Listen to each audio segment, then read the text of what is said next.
صلى الله على محمد وعلى آله الطيبين الطاهرين. Please recite a salawat. اللهم صل على محمد وآل محمد وعجل فرجهم. It's an honor to be here with the brothers and sisters for the third night. Inshallah, as tonight is the night of the Shahadat of Lady Fatima Al Zahra. We pray that inshallah everything that we say and everything that we do during this night is hopefully pleases our dear mother, Lady Fatima Al Zahra. Please recite another salawat.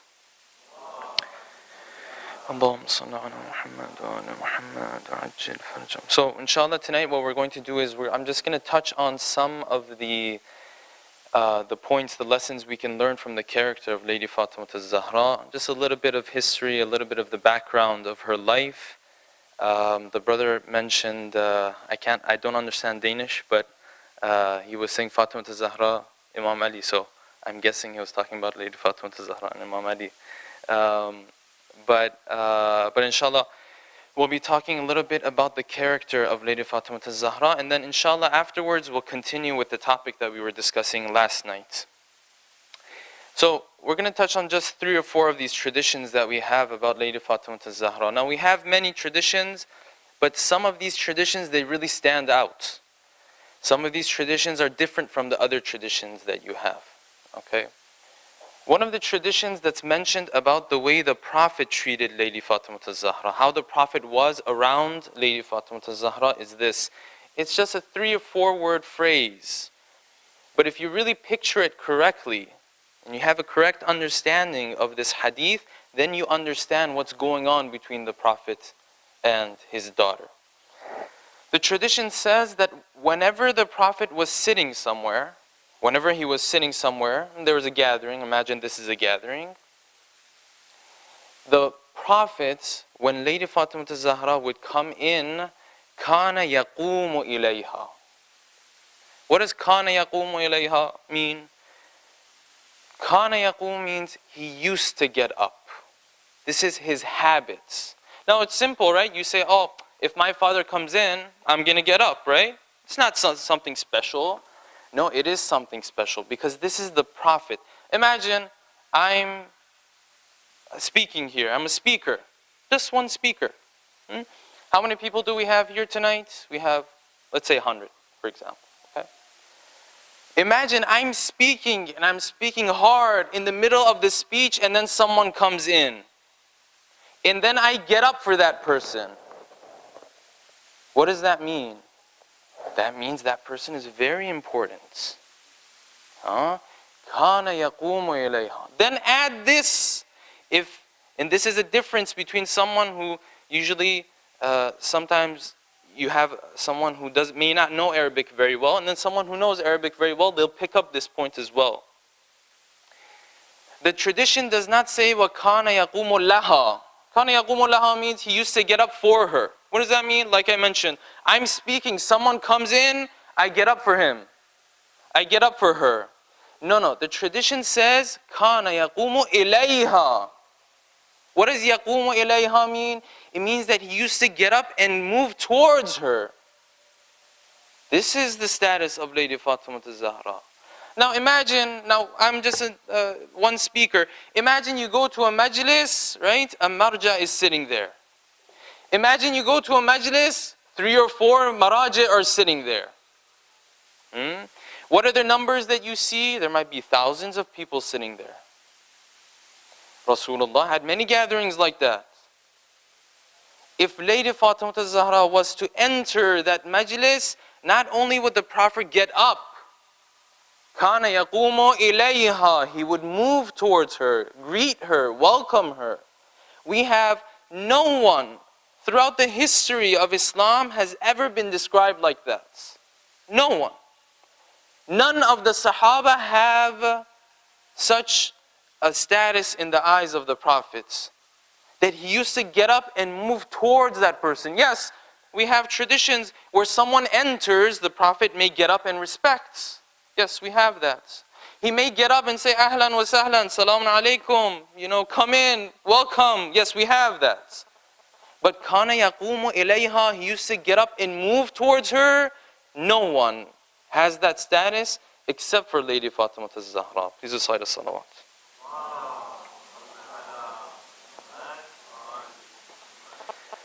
Now we might think sometimes, sometimes people who are not very familiar with the culture of Islam, with the teachings of Islam, sometimes it might come to your mind, you might think, well, maybe it's just because, she's his daughter. That's what's going on here, right?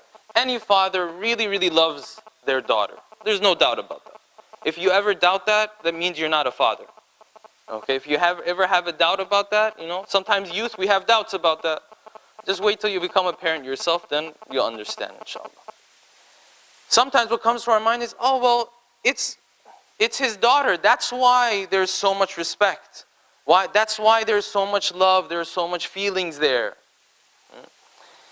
And yes, of course the Prophet loves his daughter. But the main issue is something else. Why does Fatima Al Zahra become Fatima Al Zahra? We're going to touch on 2 or 3 of the things that makes Fatima Al Zahra the lady that she is. Please recite a salawat. Allahumma salli ala Muhammad wa ala Muhammad. If I can just get this, please recite another salawat.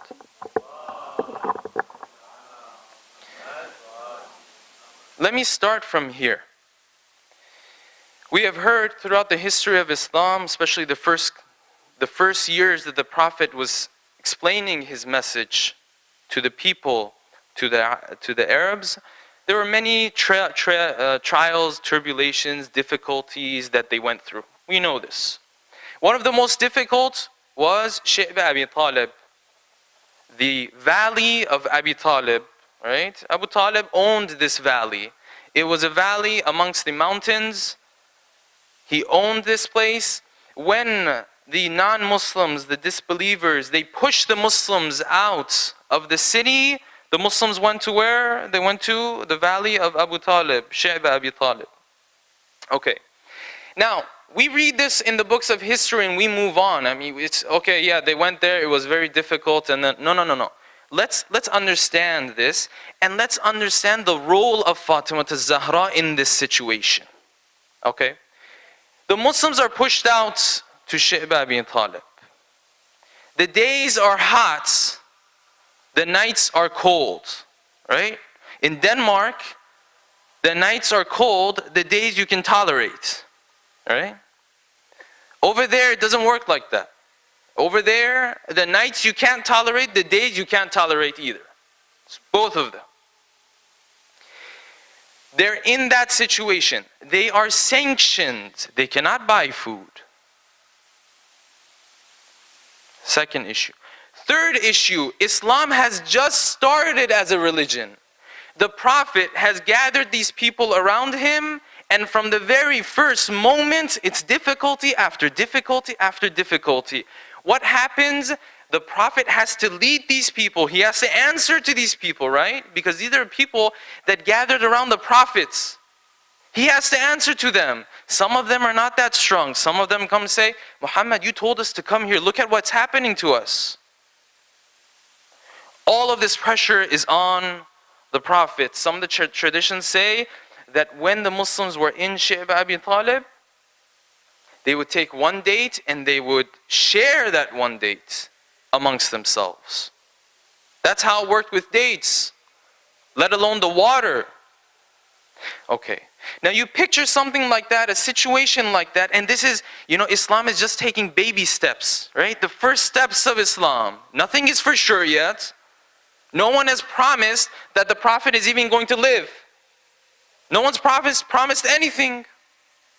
Right? We look at it 1400 years later and we say, oh, mashallah, it was very difficult and alhamdulillah, they managed. No. Place yourself in that situation.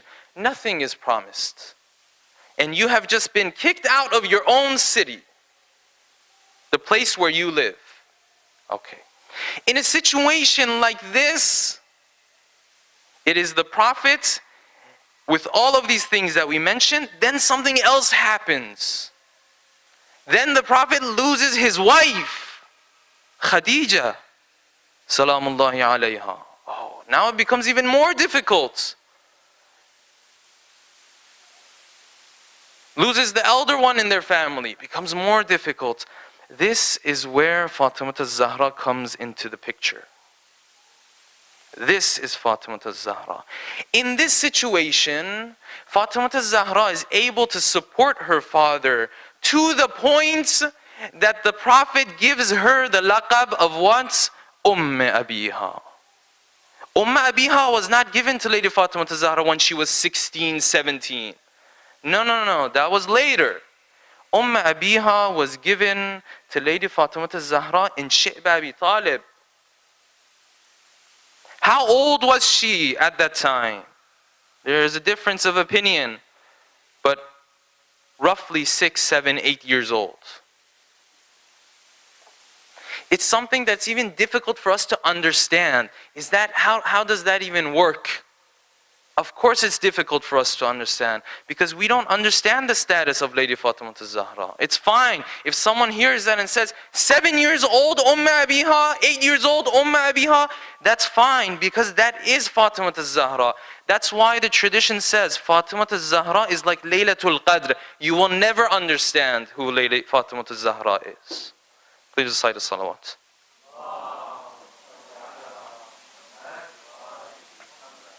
So this is where Lady Fatima Al Zahra was given this laqab that we know of as Abiha. In a situation like that, one of the brothers asked the other night, he said, why do we always speak of Lady Fatima Al Zahra, and when we want to give her respect, we say, Lady Fatima Al Zahra binti Rasulullah, the daughter of Rasulullah. Lady Fatima Al Zahra, zawjat Ali ibn Abi Talib, the wife of Ali ibn Talib. The mother of our Imams, the mother of Hassan and Hussein and Zainab. Why don't we speak of Lady Fatima Al Zahra herself? That's a very good point. Sometimes we have grown up in cultures, in families, and it goes back to our ignorance with regards to these characters, that sometimes we want to give them value because they come from a certain family.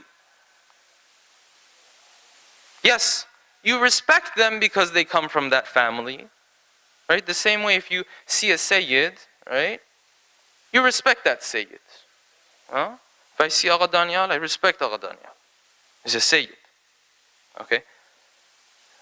But is that where the respect of Fatima Al Zahra is coming from only? No. It's because of the things that she's done. Otherwise we had people attributed very close to the Prophet, very close to the Imams, whom we do not respect at all.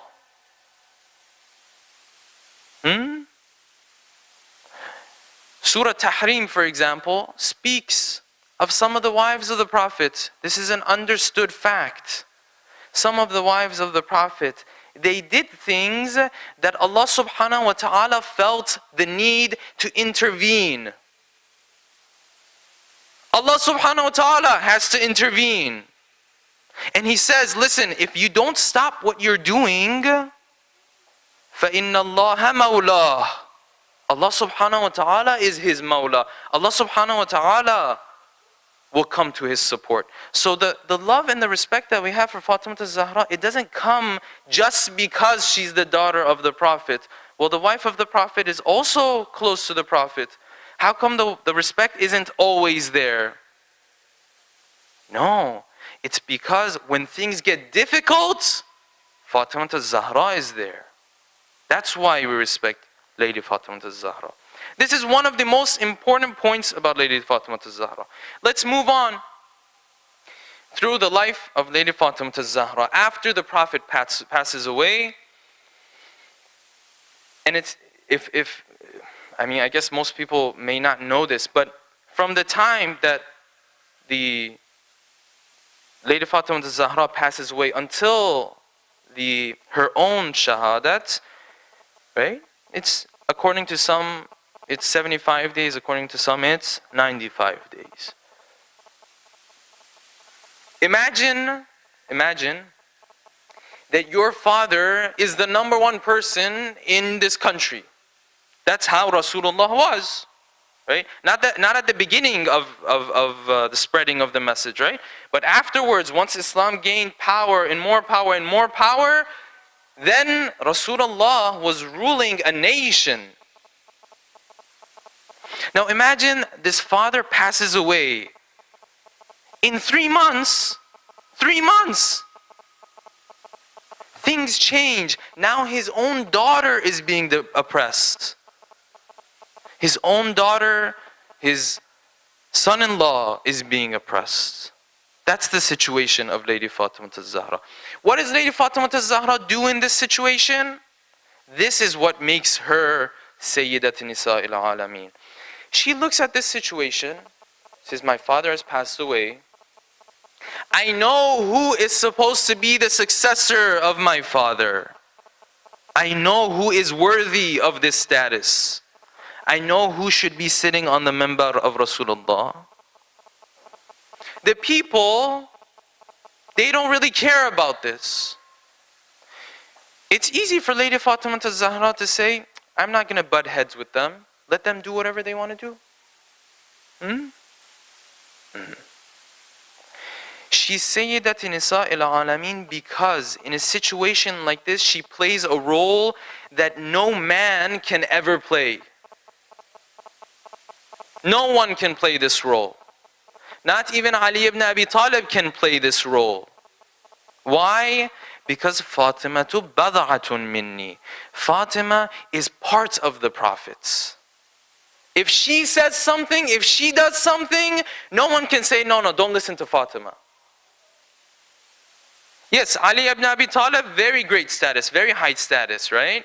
But he's not the daughter of Rasulullah. He's the other side of the opposition. He may not be able to say anything. But Fatima, Sayyidatun Nisa al-Alameen, if she starts yelling out and shouting that, listen, you're going the wrong way, then everyone will wake up. That's why I say, this is a role that only Lady Fatima Al Zahra can play. No one else can play this role.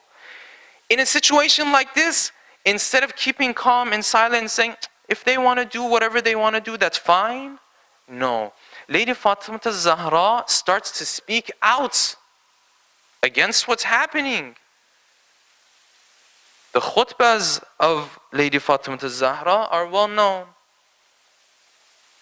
One of the things that is not well known about Lady Fatima Al Zahra is this. After the first Khalifa was chosen as the Caliph, Fatima Al Zahra knows this is a critical moment in history. People will judge this moment. What she does is this. She starts going to the houses of the Muhajirin and the Ansar. The Muhajirin and Ansar who were there on the day of Ghadir. She takes Hassan and Hussein with her. Puts little Hassan and little Hussein on the camel, starts walking around, knocking on these doors. Hello, I'm Fatima. Don't you remember what the Prophet had to tell you about Ali, about what was going to happen afterwards? She goes to these houses. You know what the answer she gets is? This is the answer. They say, you know what? We know that Ali ibn Abi Talib should be the successor of the Prophet. But things are done now. Things are done. Khalas. Finished. It's finished now. Why do you want to cause trouble? Just let them do whatever they want to do. She continues going to these houses. No one is going to respond. And because of this, they gather in the house of Ali ibn Abi Talib, and the house is attacked, and we've heard about that before, about the details of the story of how the house was attacked and things like that. But my point is, if we say Fatima Al Zahra, if we respect her, it's because when critical moments of history come, Fatima Al Zahra is there to play that most important role that no man can play, no women can play except for her. She knows what's going on. She stands in the path of wilayah. And it's easier for her to say, I'm a woman. What do I have to do with all of this? This is things that men should take care of. No. This is the status of Lady Fatima Al Zahra. Please recite a salawat.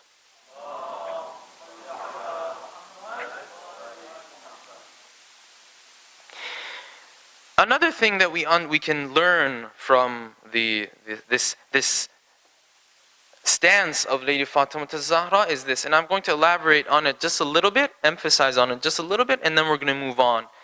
And that is this: when it comes to politics, okay?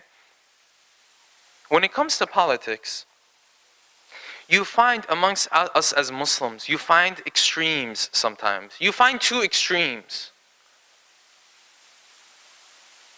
You find one extreme that says, you know what, Habibi, you shouldn't even care about politics. Whatever happens, happens.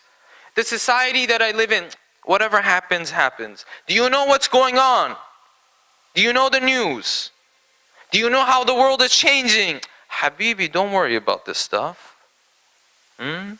Just go to the masjid, come back and live your life.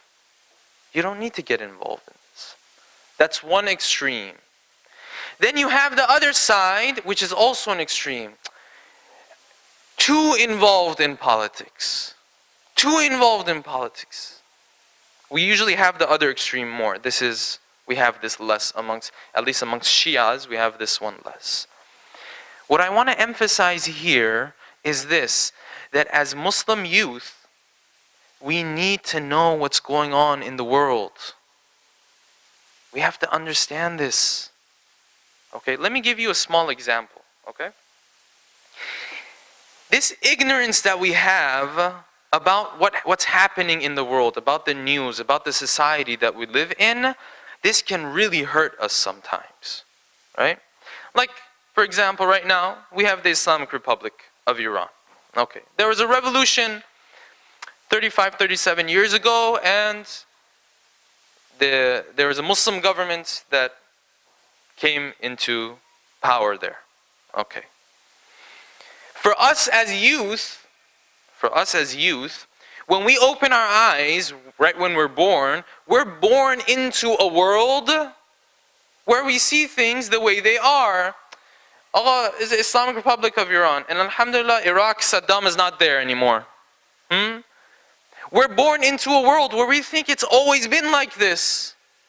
It's always been like this. So it's always been such that if you wanted to go to Iran for ziyarat, you could go. Or if you went to Iran, for example, and everyone was wearing hijab and they had Islamic clothing, you think it's always been like this. Why? Because you're young. I'm young. When we were born, that's how things were. That's how the Islamic Republic of Iran was. That's how Iraq was. That's how the other countries were. We're used to that. Right when we're born, we see that's how it is. So it's always been like this. No, it hasn't always been like that. Why does that matter? It matters because you start to lose appreciation for what you have right now. If you look back 10, 15, 20 years ago, you look into the world, the Shia do not look the way they look today. It's not like this. It's very different. But you and I don't appreciate it. Why? Because we don't even care about social issues. We don't care about political issues. This is wrong. You have to know what has happened here. Look into the history a little bit. Then you will appreciate every little thing that has happened. Then you understand, no, there was a day where when people came to, for example, Iran is just an example, or Iraq, for example. Doesn't matter. Let's just take Iraq here. People, when they came to Iraq, they didn't have the freedom they have today. No, there was someone like Saddam Hussein there. Do you think you can joke with Saddam Hussein? No one can joke with Saddam Hussein. Go ask your uncles, grandfathers, people who are from that area. It's no joke. This guy, your family says something, not your family. One of the men in the family. One of the men in the family says something, the whole family has to take the punishment. It's no joke. Now, why don't we appreciate this? Because we don't know what was going on before we opened our eyes. We're young. What we learn from Lady Fatima Al Zahra is that you and I have to know about these social issues, these political issues. Yes, someone gets so involved that they put their whole life is politics, that's obviously wrong. But to know what is going on in the world, this is very important. This is extremely important. Let me take the example of Iran and just elaborate on that a little bit. And sometimes you see this, even amongst Iranian youth, sometimes you see that, but also in the Muslim youth that we have here in the West. This guy, since he opened his eyes, there was a Muslim government. He doesn't appreciate it. He doesn't understand the difficulties that the Muslim Ummah has gone through to reach this point. He thinks Shia was always like this. There's a country, people go and they're able to study, even if you're from Denmark or America or anywhere else in the West, you can go to Iraq or Iran, you study there, huh? You study there and then you come back and you start lecturing. That's not how it worked. It was very difficult to get around before the revolution. Okay, so if we don't appreciate these things, and these are just examples, by the way, I'm not trying to emphasize on these issues. There are other, even within Western countries, the freedom, a little bit of the freedom that the Muslims have nowadays. Usually back in the day, they didn't have this. We open our eyes, we see that 20 million people go for Arba'in to Karbala. That we're used to that now. But Habibi, it wasn't like that 10 years ago, 15 years ago. 15 years ago, you probably couldn't even go. So if we want to understand these things, the thing that Lady Fatima Al Zahra teaches us is that you have to know about these things. You have to read up on these things. You have to study these things. These social, political issues, you have to understand them. Okay? If you want to be a follower of Lady Fatima Al Zahra, you want to take that political or social stance, you have to know what's going on in the world before you do that. Please recite the salawat.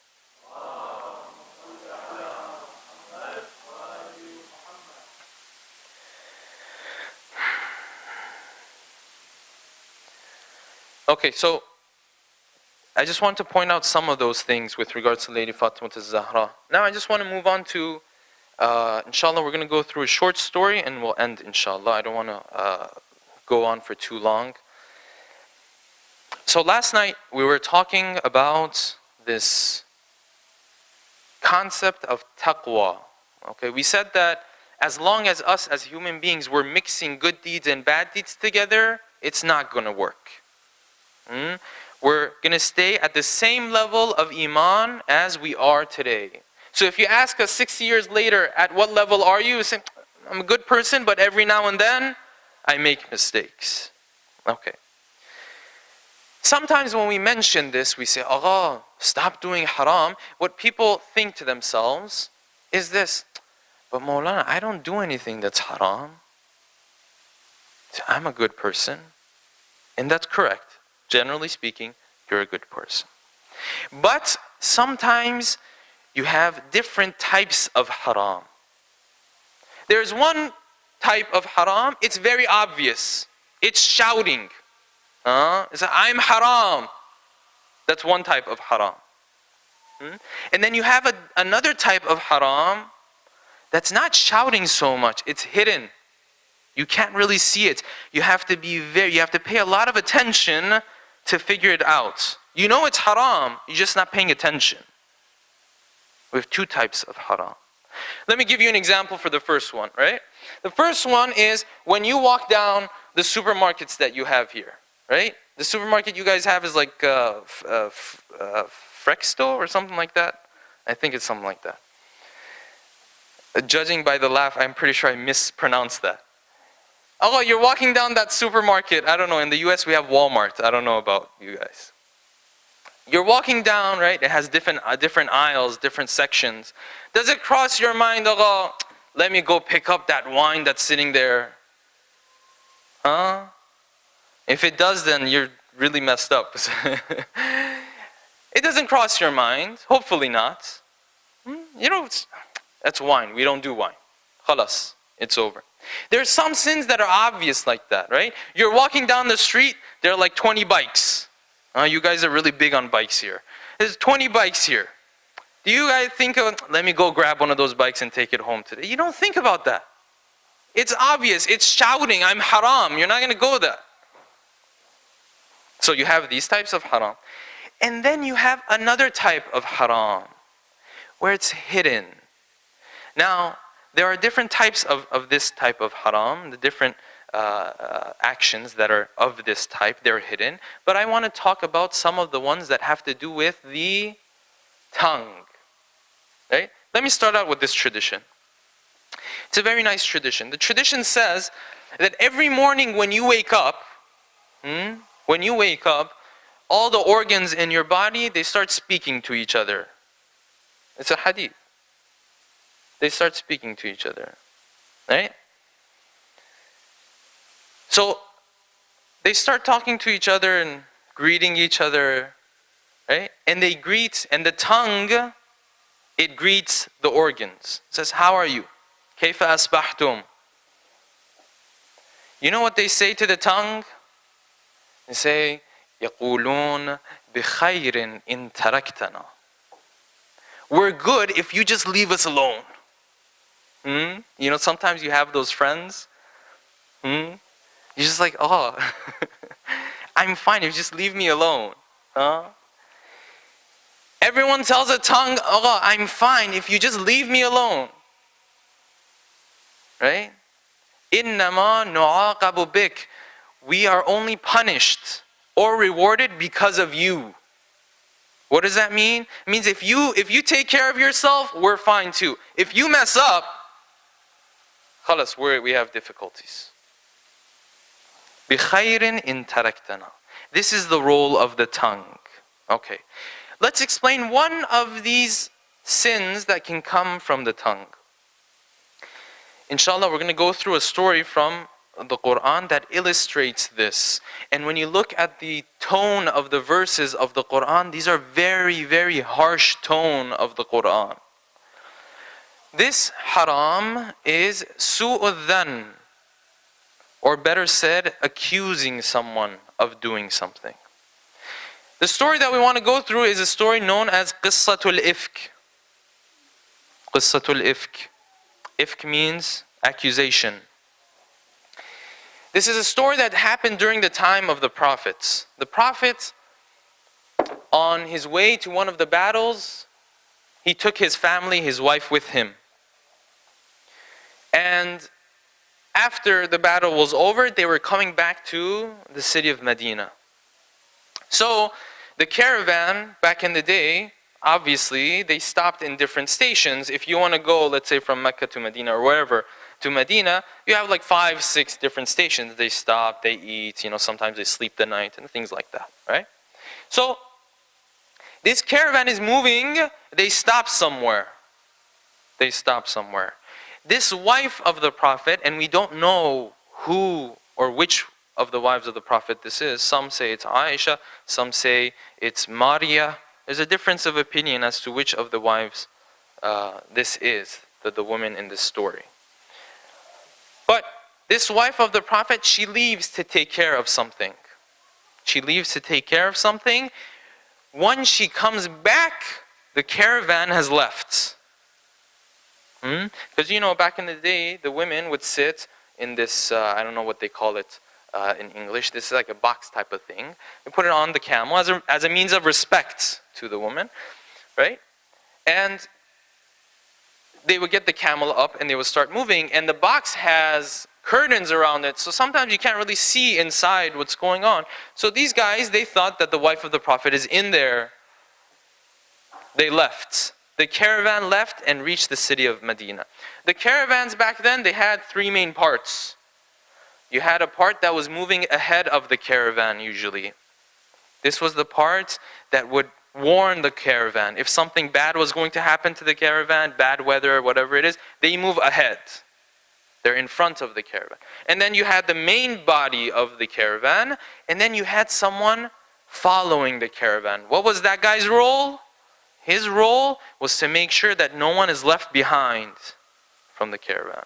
So this wife of the Prophet, she comes back, caravan is gone. Now, before we move on, this is a very scary moment. Okay? Don't mistake this. Like some of the kids might be thinking right now, yes, my mom left me at the store once. No, this is very different from leaving you at the store. Okay? You leave at the store, you call mama, she comes back. Right? This is different. This is a caravan. You're lost in the middle of the deserts. Okay? No Google Maps, no nothing. Okay? If they don't find you, you will basically die. There's nothing for you to eat, nothing for you to drink in the middle of the desert. Okay. So she comes back, she's worried, she's concerned, she doesn't know what to do.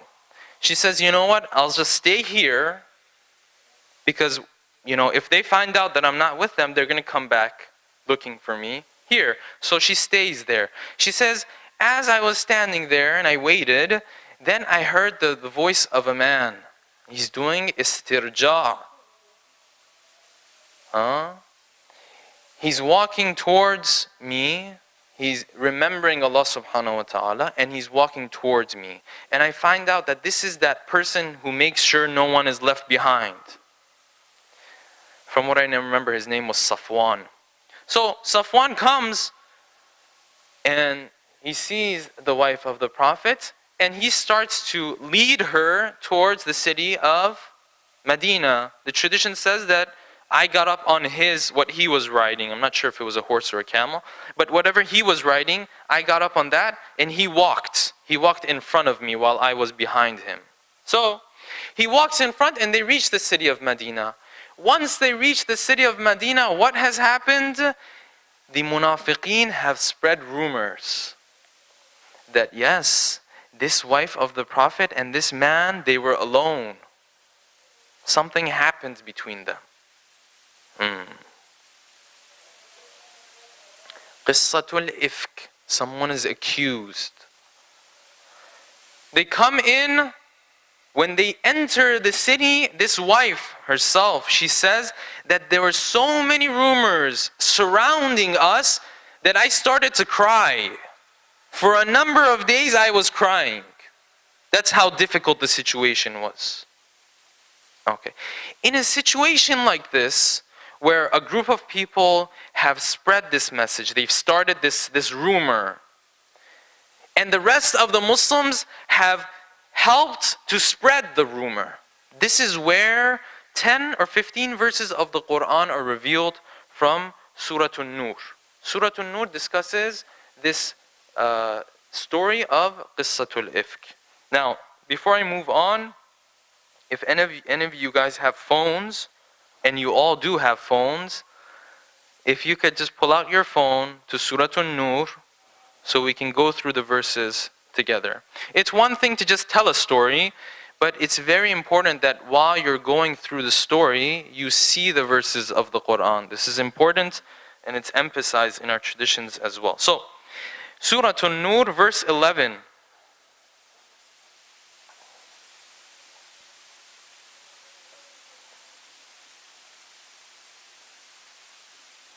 Does everyone have their phones out?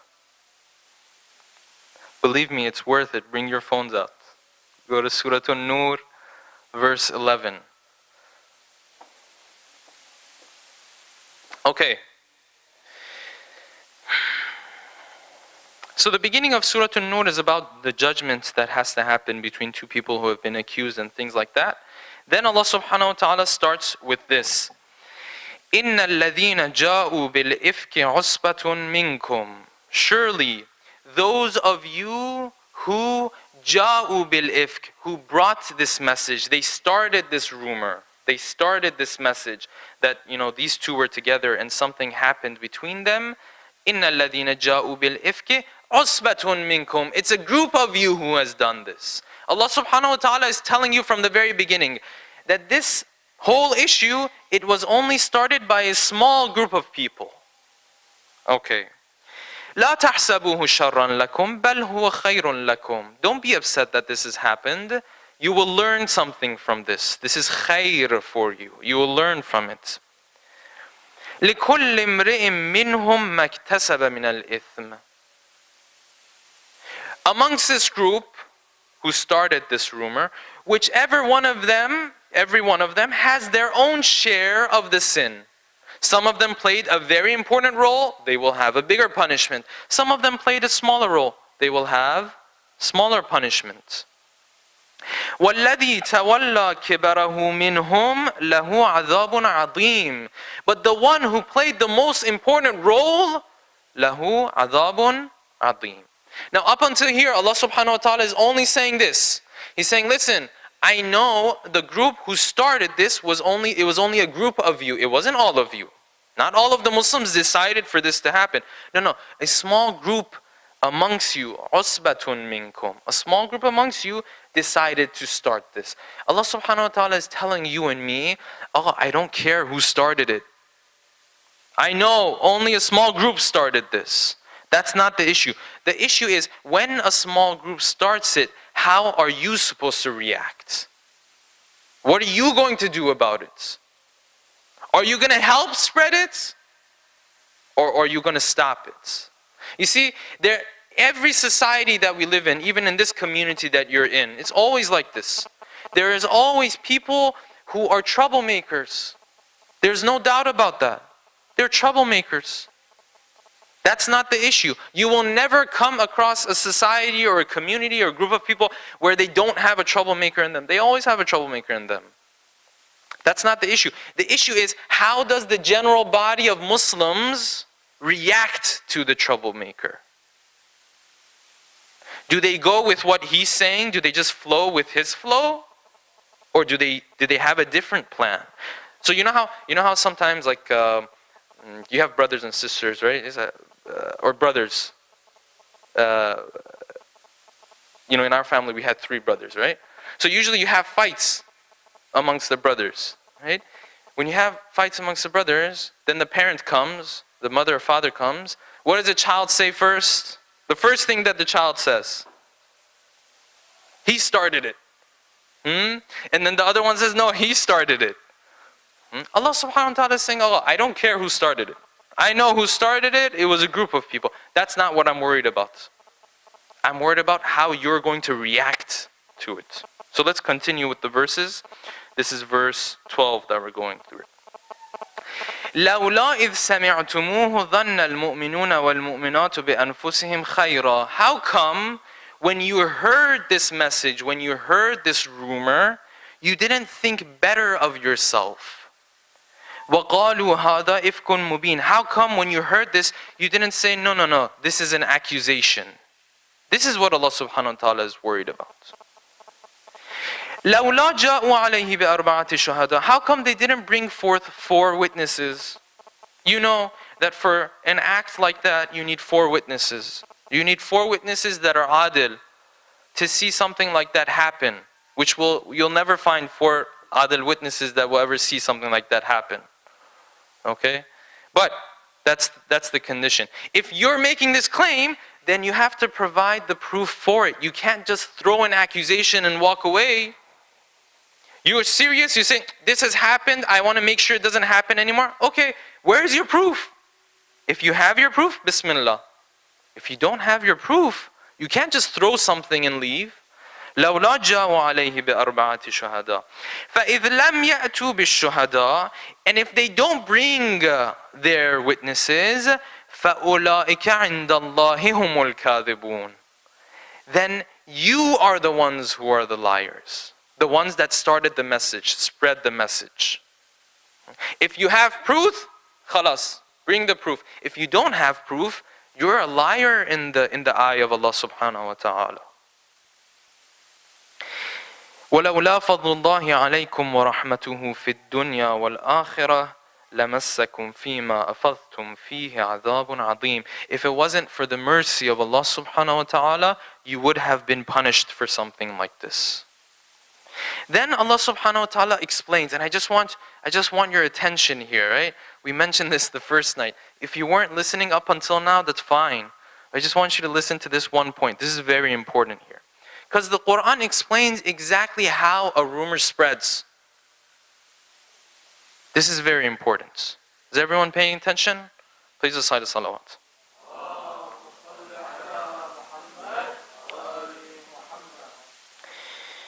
The verse says, this is verse 15, إِذْ تَلَقَّوْنَهُ بِأَلْسِنَتِكُمْ.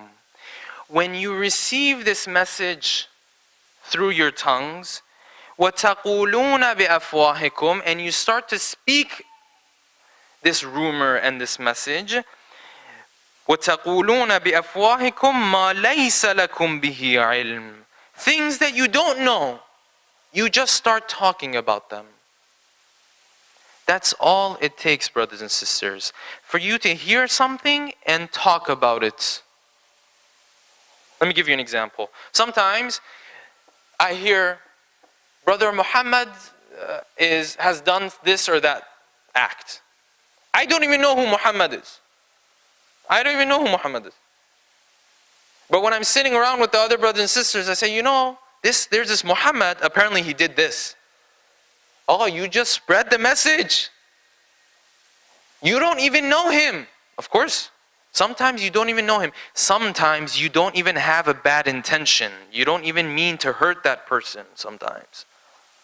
It's just تَلَقَّوْنَهُ بِأَلْسِنَتِكُمْ وَتَقُولُونَ بِأَفْوَاهِكُمْ. You receive it and you pass it on.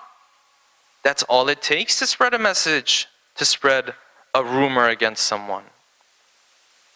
So it doesn't always have to be with someone that you have a bad intention against. Sometimes you tell people, oh, don't say this about him. I don't have a bad intention. I know you don't have a bad intention. But once everyone knows about this person, he's going to get hurt. وَلَوْلَا إِذْ سَمِعْتُمُوهُ قُلْتُمْ مَا يَكُونُ لَنَا أَن نَتَكَلَّمَ بِهَذَا. How come when you heard this, you didn't tell each other, hey, we shouldn't be talking about this. Subhanaka hada buhtanun adim. This is a huge accusation. We shouldn't be talking about this. Okay. Now, before I move on, let me just mention this point. Sometimes, you guys remember the Jesus-y thing, right? Sometimes when you talk about this, oh, Mawlana, it's too Jesus-y. What does Jesus-y mean? It means that, oh, you're telling us that everyone is a good person. No, that's not what I'm saying at all. Not what I'm saying at all. Not everyone is a good person. We're not saying trust every person. No. We're differentiating, okay? One thing that Islam says is this: if you hear something about someone, don't accuse him that he did that thing. Someone tells you Muhammad did this. Don't go around and say Muhammad did this. Okay. But does that mean you have to trust Muhammad with your money, with your family, with everything? No. If you want to leave the city, go give your money, your house, go give it to Ali, don't give it to Muhammad. Why? Because you've heard some things about Muhammad. These are two different issues. I hope that was clear. Let me give you another example. Okay? Someone comes, this is for parents, someone comes to get married to your daughter. You go around, you ask around, they say, he's not a good person. That's what they say. Do you have the right to accuse him and say, you're not a good person? No, you don't have that right. But does that mean you have to give your daughter to this person? No, you don't have to do that either. So, you're not accusing that person. You're not saying you're a bad person. But in practice, you may not trust that person 100%. You just take precaution, ihtiyat. I've heard some things about this person. I'm not sure. So I'm going to take ihtiyat. This is important. At the same time that you're taking ihtiyat, you're not accusing him. You're not saying that he did the things that they say he did. No. So these are two different issues. Accusing someone and taking ihtiyat, taking precaution, two different issues. And this is how the Prophet would deal with people. Someone would come to the Prophet, Ya Rasulullah, this is what I did. Ya Rasulullah, I'm a great person. But does that mean when the Prophet is going to leave the city, he's going to give authority to this person? No, he's going to give authority to Ali, for example. He's going to take precaution. He's going to give authority to someone he's sure nothing is wrong with. So the Prophet, he's not accusing this person. He's not saying you're lying or anything. No, he's just taking precaution.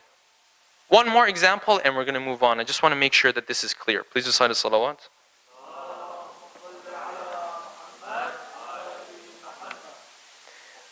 One more example, Agha. Agha, you're sitting, let's say you're sitting at the airport, you're sitting in the mall, whatever, right? You're sitting there and then someone comes and sits beside you. And you look at this person, they just look a bit weird, a bit fishy. For 1 second, you're like, maybe he's going to steal something from me. Okay. It's something that happens to us, we see this all the time. Or you park your car in the neighborhood, it's not too much, may not be too much of a good neighborhood. You're worried for a second, maybe they'll steal something. Okay. You see this person, you know what? It's better for me to sit over there. If you get up and you sit over there, it doesn't mean you're accusing this person that he's definitely someone who steals money. No, you're just taking precaution. Ihtiyat. At the same time, in your heart, what you should be telling yourself is, this person might be the best person that I've ever known. I don't know who he is. I am just doing ihtiyat in practice. Okay? So, having said this, when Islam says don't accuse others, it doesn't mean don't take precaution. No, take precaution. Be careful. But in your heart and when you're talking to other people, don't accuse this person just because he looks like the type of person that would do something wrong. So these are two different issues. Let's continue with the verses and inshallah we'll end. يَعِذُكُمُ اللَّهُ أَن تَعُودُوا لِمِثْلِهِ أَبَدًا. Allah subhanahu wa ta'ala is giving you advice. He's advising you not to turn back to something like this ever. Never do this again to someone else. Spread these messages and these rumors. وَيُبَيِّنُ اللَّهُ لَكُمُ الْآيَاتِ وَاللَّهُ عَلِيمٌ حَكِيمٌ. And we're going to end with this verse. إِنَّ الَّذِينَ يُحِبُّونَ أَن تَشِيعَ الْفَاحِشَةَ. This verse speaks about a situation, a different situation. Sometimes you tell someone, oh, are you sure about what you're saying? He says, oh, Habibi, I am sure. You say, you're sure. Sure. Yaqeen. I'm 100% sure about it. Okay, I remember one time there was this friend of mine. He was saying something about someone, and I said, "You're sure about this? You're 100% sure about this?" He said, "I'm sure about it." I said, "Okay, go bring the Quran." If you're really sure about it, like for example, I say right now it's nighttime. Are you guys sure about that? Everyone's sure about that. If I bring a Quran, I say, put your hand on the Quran and say it's nighttime. You're sure about that. You put your hand on the Quran, you say it's nighttime. Your hand isn't shivering or shaking or no, it's nighttime. That's what we mean by sure. So I told him, go bring the Quran. He brought the Quran. I said, okay, you're sure. Put your hand on the Quran. He said, no, forget about it. Changed his mind. I said, oh, what happened? I thought you were sure. If I ask you to, this is not a good thing. Swearing by the name of Allah and things like that is not good. I'm just saying, if I were to ask you to swear by the name of Allah, put your hand on the Quran and say, right now it's nighttime, everyone would do that. Because we don't have the smallest doubt. That's what we mean by being sure. Not just, Fulani said this and he said this, oh, I'm sure. No, that's not how it works. Okay, but finishing with this point, let's just say you're sure, Allah, you can put your hand on the Quran, you can swear 1,000,000 times. Am I allowed to say it now? Unfortunately not. Not always. Because sometimes when you explain that this person has done a wrong thing, it has a worse effect. What is that worse effect? The qubh of that act, the ugliness of that act starts to go away because it spreads in the community. The next person that wants to do that act, he says, oh, you know what? Someone before me has already done this. Example, I want to listen to haram music, God forbid. I want to listen to haram music. If I've heard in the community before that people listen to haram music, I say, it's not a big deal. They have listened to it too. But if it's something that's never happened before within the society, then I think twice before I start to do it. So sometimes, even if you know, you're sure, you're 100%, you can swear on it, that doesn't mean that you can just go and start talking about it everywhere. Right? Let's read the verse and end, inshallah. إِنَّ الَّذِينَ يُحِبُّونَ أَن تَشِيعَ الْفَاحِشَةُ فِي الَّذِينَ آمَنُوا لَهُمْ عَذَابٌ أَلِيمٌ فِي الدُّنْيَا وَالْآخِرَةِ. Those who like for a bad deed to spread amongst those who are believers. لهم عذاب أليم في الدنيا والآخرة والله يعلم وأنتم لا تعلمون. So with that, inshallah, we'll bring tonight's talk to an end. We'll just have a before I end, inshallah, just to make sure the point I was trying to make was clear, was this: that Islam does not try to make us naive. Islam does not try to make us simple people, where if someone says something, we believe them. No. In practice, you take precaution and you're careful. But when it comes to talking to others or in your heart, you don't accuse that person of doing the things that others say that he is doing. That's the point that we're trying to get to. Tonight is the Shahadat of Lady Fatima Al Zahra. And it's enough for a musibah to mention that tonight is the night that all of us lose a person like this. A person so kind that some of the traditions say that Salman, when he went to the house of Lady Fatima Al Zahra, he entered the house, he said he saw Fatima Al Zahra working. Fatima Al Zahra had someone to help her in the chores of the house by the name of Fidda. He says, I entered the house, I saw Fatima Al Zahra, she's tired but she's working. And I told her, I said, Fatima, you have Fidda, give the stuff to Fidda, let her take care of the stuff. And Fatima Al Zahra said, no, I have made an agreement with Fidda that one day I work and one day she works. Even though Fidda is responsible for the chores of the house, one day I do the chores, the other day Fidda does the chores. It's enough for a musibah to lose someone like Fatima Al Zahra and to know of the pain that our mother went through. Let me just touch on one short tradition. This took place after Ali ibn Abi Talib has taken the body of Fatima Al Zahra. Fatima Al Zahra, she makes a will, she makes a wasiyah to Ali ibn Abi Talib, Ya Ali, bury me during the night. I don't want others to be there when you're burying me. And this is the ghurbah of our mother. Imagine you live in a city, you're leaving this world, yet you're not happy with others to be there. You just want Ali ibn Abi Talib and the children to be around you. Lady Fatima Al Zahra, she makes this wasiyah. Ali ibn Abi Talib takes her, buries her in a place where we still don't know. Afterwards, the next day, the companions of Rasulullah, they hear about this. They come to the graveyard of Baqi looking for the grave of Fatima. And you would wish that they would leave Ali ibn Abi Talib alone at that point. They come to the graveyard looking for the grave of Fatima. They find 40 graves that are just built that day.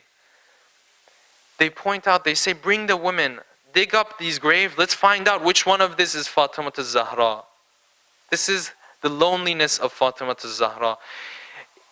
The news gets to Imam Ali, and the tradition says that when he left the house, he was so angry, his eyes had turned red from the anger that he had. He says he comes to the graveyard of Baqi, he says, Wallah, if you touch any of these graves, I will not leave this place and leave you alone. I will make sure to take your life. No one has the right to disrespect Fatima Al Zahra. Ya Ali, this was the burial of Fatima Al Zahra. Ya Ali, on the day of Ashura, when Zainab is leaving the plain of Karbala, she's not just leaving the body of Hussein. She's leaving the body of all of those loved ones. She's leaving the body of Ali al-Akbar. She's leaving the body of Ali al-Asghar. She's leaving the body of Qasim ibn al-Hasan. And when she's leaving this body, she doesn't have the right to bury any of these bodies. She's leaving the plain of Karbala. She's calling out the name of the Prophet. Wa Muhammada wa Aliya. Hada Husaynun bil Ara. This is your grandson on the ground lying. Zainab doesn't have a chance to bury any of these bodies. Yet, she has to watch the head of Abu Abdullah move through the cities of Kufa and Sham. She has to watch people disrespect the body, the head of Abu Abdullah. This is something that is unbearable for anyone but Zainab Ummul Masa'ib. Ala la'natullahi ala al-qawm al-zalimin. وسيعلم الذين ظلموا أي منقلب ينقلبون.